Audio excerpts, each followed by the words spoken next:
श्री राधे राधे। अलौकिक प्रेम।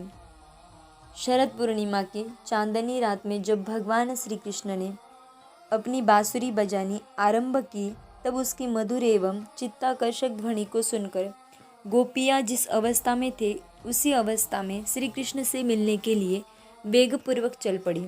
यह प्रेम की ऐसी विलक्षण स्थिति थी कि स्वयं गोपियों को ही पता नहीं था कि हम कौन हैं, कहाँ जा रही है, क्यों जा रही है। भगवान का सब कुछ दिव्य है, अलौकिक है, चिन्मय है, अतः उनकी बांसुरी भी दिव्य थी और उसकी ध्वनि भी। उस दिव्य ध्वनि को सुनने पर गोपियों में भी जड़ता नहीं रही और वे चिन्मय होकर चिन्मय से मिलने के लिए चल पड़ी। काम लौकिक श्रृंगार में स्त्री और पुरुष दोनों ही एक दूसरे से सुख लेना चाहते हैं, एक दूसरे को अपनी ओर आकर्षित करना चाहते हैं, इसलिए उनमें विशेष सावधानी रहती है और वे अपने शरीर को सजाते हैं। परंतु प्रेम में सुख लेने का, अपनी ओर खींचने का किंचन मात्र भी भावना होने से यह सावधानी नहीं रहती, प्रत्युत अपने शरीर की भी विस्मृति हो जाती है। इसलिए गोपियाँ अपने को सजाना, श्रृंगार करना, भुवंशी ध्वनि सुनते ही वे जैसी थी वैसी ही अस्त व्यस्त वस्त्रों के साथ चल पड़ी। उस समय कुछ गोपियों को उनके पति, पुत्र आदि ने अथवा पिता, भाई आदि ने घर में ही बंद कर दिया, जिससे उनको घर से निकलने का मार्ग ही नहीं मिला। मार्ग न मिलने पर उन गोपियों की क्या दशा हुई, इस विषय में श्री शुकदेव जी महाराज कहते हैं, उन गोपियों के हृदय में अपने परम प्रियतम श्री कृष्ण के असह्य विरह का जो तीव्र ताप हुआ, उससे उनका अशुभ जल गया और ध्यान में आए हुए श्री कृष्ण का आलिंगन करने से जो सुख हुआ, उससे उनका मंगल नष्ट हो गया। यद्यपि उन गोपियों की श्री कृष्ण में जार बुद्धि थी, फिर भी एकमात्र परमात्मा श्री कृष्ण के साथ संबंध होने से उनके संपूर्ण बंधन तत्काल एवं सर्वथा नष्ट हो गए और उन्होंने अपने गुणमय शरीर का त्याग कर दिया। अगर उपर्युक्त श्लोकों पर विचार करते हुए ऐसा माने कि भगवान के विरह की तीव्र जलन से गोपियों के पाप नष्ट हो गए तथा ध्यान जनित सुख से पुण्य नष्ट हो गए और इस प्रकार पाप पुण्य से रहित मुक्त होकर वे भगवान से जा मिली, तो यह बात युक्ति संगत नहीं दिखती। कारण कि विरह और मिलन पाप पुण्य से ऊंचा उठने पर ही होते हैं। पाप पुण्य तो प्राकृत है, पर भगवान को लेकर होने वाले सुख मिलन विरह प्राकृत नहीं है, प्रत्युत अलौकिक है। भगवान का विरह और मिलन तो गुणों से संबंध विच्छेद होने पर होता है, पर पाप और पुण्य गुणों के संबंध से होते हैं। गुणों से संबंध न हो तो पाप पुण्य हो सकते ही नहीं।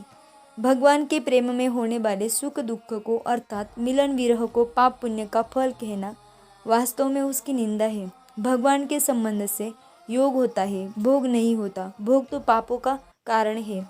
एक विचारणीय बात है कि पाप और पुण्य का नाश सुखी दुखी होने से नहीं होता, प्रत्युत अनुकूल प्रतिकूल परिस्थिति आने से होता है। सुखी दुखी होना पाप पुण्य का फल नहीं है, प्रत्युत अज्ञता मूर्खता का फल है। परंतु भगवान का विरह प्रेम का फल है। भगवान से संबंध होने पर अज्ञानता कैसे रह सकती है?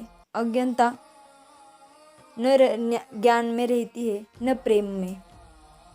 मनुष्य अब तभी तक सुखी दुखी होता है जब तक उसको अपने स्वरूप का बोध नहीं होता अथवा उसका भगवान में प्रेम नहीं होता। पाप पुण्य नष्ट होना कोई बड़ी बात नहीं है। पाप पुण्य तो हर एक आदमी के नष्ट होते रहते हैं, क्योंकि अनुकूल प्रतिकूल परिस्थिति हर एक प्राणी के सामने आती जाती रहती है। स्वर्ग में निरंतर पुण्यों का नाश होता है और नरकों में निरंतर पापों का नाश होता है। पाप पुण्य प्रकृति जन्य गुणों के अंतर्गत है, अतः पाप पुण्य दोनों एक ही जाति के बंधन कारक है, अशुभ है, मलिन है, उत्पन्न और नष्ट होने वाले हैं। परंतु भगवान के संबंध से होने वाले विरह तथा मिलन अत्यंत दिव्य है, चिन्मय है, अलौकिक है, नित्य है और प्रेम की वृद्धि करने वाले हैं। भगवान के संबंध से केवल पाप पुण्य ही नष्ट नहीं होते, प्रत्युत पाप पुण्य का कारण अज्ञान गुण संग ही नष्ट हो जाता है। इसलिए पाप पुण्य का और विरह मिलन का विभाग ही अलग है। तत्वज्ञान होने पर ज्ञानी पुरुष परिस्थिति से रहित नहीं होता, प्रत्युत सुख दुख से रहित होता है। ज्ञानी के सामने भी प्रारब्ध के अनुसार अनुकूल तथा प्रतिकूल परिस्थिति आती जाती रहती है, पर उस पर परिस्थिति का असर नहीं होता, अर्थात वह सुखी दुखी नहीं होता, क्योंकि वह गुणातीत है। अगर अनुकूल प्रतिकूल परिस्थिति सुख दुख देने वाली होती, अर्थात सुख दुख पाप पुण्य का फल होता, तो मनुष्य कभी सुख दुख से रहित नहीं हो पाता, जबकि ज्ञानी पुरुष सुख दुख से रहित हो जाता है। प्रहलाद जी, मीराबाई आदि के सामने कितनी ही प्रतिकूल परिस्थितियाँ आई, फिर भी वे दुखी नहीं हुए। इसलिए परिस्थिति से रहित होने में मनुष्य स्वतंत्र नहीं है, पर उसका भोग न करने में अर्थात सुखी दुखी न होने में मनुष्य सर्वथा स्वतंत्र है, कारण कि परमात्मा का अंश होने से उसमें निर्विकारता सब स्वतः सिद्ध है। अतः भागवत के उपर्युक्त श्लोकों में आए पद का अर्थ पाप नष्ट होना और पद का अर्थ पुण्य नष्ट होना नहीं लिया जा सकता, तो फिर इन पदों का क्या तात्पर्य है? अब इस पर विचार किया जाता है। भगवान के विरह से गोपियों को जो ताप दुख हुआ वह दुस्सह और तीव्र था। यह ताप संसार के ताप से अत्यंत विलक्षण है। सांसारिक ताप में तो दुख ही दुख होता है, पर विरह के ताप में आनंद ही आनंद होता है। जैसे मिर्ची खाने से मुख में जलन होती है, आँखों में पानी आता है, फिर भी मनुष्य उसको खाना छोड़ता नहीं, क्योंकि उसको मिर्ची खाने में एक रस मिलता है। ऐसे ही प्रेमी भक्तों को विरह के तीव्र ताप में उससे भी अत्यंत विलक्षण एक रस मिलता है। इसलिए चैतन्य महाप्रभु जैसे महापुरुष ने भी विरह को ही सर्वश्रेष्ठ माना है। सांसारिक ताप तो पापों के संबंध से होता है, पर विरह का ताप भगवत प्रेम के संबंध से होता है। इसलिए विरह के ताप में भगवान के साथ मानसिक संबंध रहने से आनंद का अनुभव होता है। जैसे प्यास वास्तव में जल से अलग नहीं है, ऐसे ही विरह भी वास्तव में मिलन से अलग नहीं है। जल का संबंध रहने से ही प्यास लगती है, प्यास में जल की स्मृति रहती है, अतः प्यास जल रूपी ही है। इसी तरह विरह भी मिलन रूप ही है। विरह और मिलन दोनों एक ही प्रेम की दो अवस्थाएं हैं। संसार के संबंध में सुख भी दुख रूप है और दुख भी दुख रूप है, पर भगवान के संबंध में दुख विरह भी सुख रूप है और सुख मिलन भी सुख रूप आनंद रूप है। कारण कि सांसारिक सुख दुख अनुकूलता प्रतिकूलता तो गुणों के संग से होते हैं, पर भगवान का विरह और मिलन गुणों से अतीत है। इसलिए भगवान के संबंध से होने वाला दुख विरह सांसारिक सुख से भी बहुत अधिक आनंद देने वाला होता है। सांसारिक दुख में अभाव रूप संसार का संबंध है, पर विरह के दुख में भावरूप भगवान का संबंध है।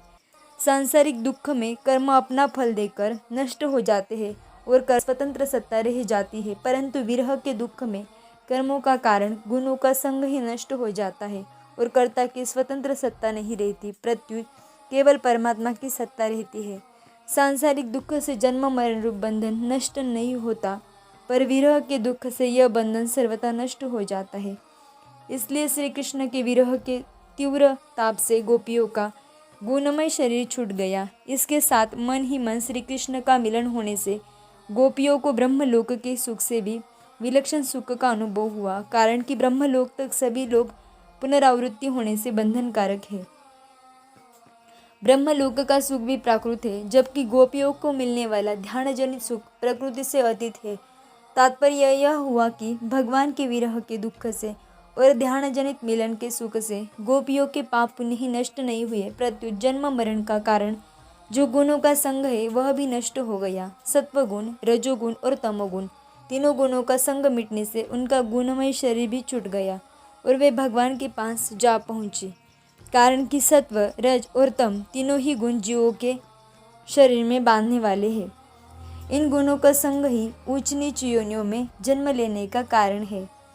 गुण संग नष्ट होने के कारण गोपियाँ किसी ऊंची या नीची योनि में नहीं गई, प्रत्युत सीधे भगवान को ही प्राप्त हो गई। तात्पर्य है कि जिनसे कर्म बंधन होता है, ऐसे शुभ और अशुभ संपूर्ण कर्मों के फलों से गोपियाँ मुक्त हो गई। जिस बंधन के रहते हुए नरकों का दुख भोगा जाता है और जिस बंधन के रहते हुए स्वर्ग ब्रह्मलोक आदि का सुख भोगा जाता है, गोपियों का वह बंधन गुणों का संग सर्वथा नष्ट हो गया। कारण कि बंधन पाप पुण्य से नहीं होता, प्रत्युत गुणों के संग से होता है। अतः भागवत के उपर्युक्त श्लोकों में आए द्विताशुभा पद का अर्थ हुआ कि रजोगुण तथा तमोगुण नष्ट हो गए, और क्षीण मंगला पद का अर्थ हुआ कि सत्वगुण नष्ट हो गया। सत्वगुण प्रकाशक और अनामय है, इसलिए उसको यहाँ मंगल नाम से कहा गया है। परंतु प्रकाशक और अनामय होने पर भी वह सुख और ज्ञान के संग से बांधने वाला होता है। ध्यान में आए हुए श्री कृष्ण का मन ही मन आलिंगन करने से गोपियों को जो विलक्षण सुख हुआ, उस सुख से सत्वगुण से होने वाले सुख संग और ज्ञान संग का भी सुख मिट गया, अर्थात सात्विक सुख और सात्विक ज्ञान के भी आसक्ति मिट गई। इस प्रकार जन्म मरण का कारण जो तीनों गुणों का संग है वह सर्वथा नहीं रहा, जिसके न रहने से गोपियों का गुणमय शरीर भी नहीं रहा। तत्वज्ञान शरीर के संबंध अहमता ममता का नाश तो करता है पर शरीर का नाश नहीं करता, कारण कि जीवन मुक्त होने पर संचित और क्रियमान कर्म तो क्षीण हो जाते हैं पर प्रारब्ध क्षीण नहीं होता। इसलिए जीवन मुक्ति तत्वज्ञान होने पर भी जब तक प्रारब्ध का वेग रहता है तब तक शरीर भी रहता है। अगर शरीर तत्काल नष्ट हो जाए तो फिर ज्ञान का उपदेश कौन करेगा, ब्रह्म विद्या की परंपरा कैसे चलेगी। परंतु गोपियों का विरहजन्य ताप इतना विलक्षण था कि उनका गुण संग तो रहा ही नहीं, गुणमय शरीर भी नष्ट हो गया। उनके संचित क्रियमान और प्रारब्ध तीनों एक साथ तत्काल और सर्वथा क्षीण हो गए। इससे सिद्ध होता है कि वियोग में बंधन जल्दी छूटता है पर योग में देरी लगती है। वियोग में योग से भी विलक्षण आनंद होता है। विरह का तीव्र ताप जन्म मरण के मूल कारण गुण संग मूल अज्ञान को ही जला देता है। जो गोपियाँ वंशी वादन सुनकर भगवान के पास चली गई थी, उनका वह अनादिकाल का गुण संग नष्ट नहीं हुआ, क्योंकि उनको वियोगजन्य तीव्र ताप नहीं हुआ। परंतु जिनको वियोगजन्य तीव्र ताप हुआ, उनके लिए अनादिकाल के गुण संग सहित संपूर्ण जगत की निवृत्ति हो गई और वे सबसे पहले भगवान से जा मिली। विरह के तीव्र ताप से उनका शरीर छूट गया और ध्यान जनित आनंद से वे भगवान से अभिन्न हो गई। वे भगवान से बाहर न मिलकर भीतर से ही मिल गई, जो कि वास्तविक सर्वथा मिलन है। यद्यपि श्री कृष्ण के प्रति उन गोपियों की जार बुद्धि थी, अर्थात उनकी दृष्टि परमपति भगवान के शरीर की सुंदरता की तरफ थी, तो भी वे भगवान को प्राप्त हो गई। जार बुद्धि होने पर भी गोपियों में अपने सुख की इच्छा काम लेश मात्र भी नहीं है। अगर उनमें अपने सुख की इच्छा होती तो वे अपने शरीर को सजाकर भगवान के पास जाती। जहाँ जार बुद्धि शब्द इसलिए दिया है कि गोपियों का विवाह तो दूसरे के साथ हुआ था, पर उनका प्रेम श्री कृष्ण में था। उनका गुणमय शरीर ही नहीं रहा, फिर भोग बुद्धि कैसी रहेगी। भोग बुद्धि के रहने का स्थान ही नहीं रहा, केवल परमात्मा ही रहे। गोपियों में यह विलक्षणता भगवान की दिव्यातिदिव्य वस्तु शक्ति स्वरूप शक्ति से आई है, अपनी भाव शक्ति से नहीं। भगवान की वस्तु शक्ति से गोपियों की जार बुद्धि नष्ट हो गई। जैसे अग्नि से संबंध होने पर सभी वस्तुएं अग्निरूप हो ही जाती है, ऐसे ही भक्त भगवान के साथ काम, द्वेष, भय, स्नेह आदि किसी भी भाव से संबंध जोड़े वह भगवत स्वरूप ही हो जाता है। इसमें भक्त का भाव, उसका प्रयास काम नहीं करता, प्रत्युत भगवान की दिव्यातिदिव्य स्वरूप शक्ति काम करती है। इसका कारण यह है कि भगवान जीव के कल्याण के लिए प्रकट होते हैं। श्री राधे राधे।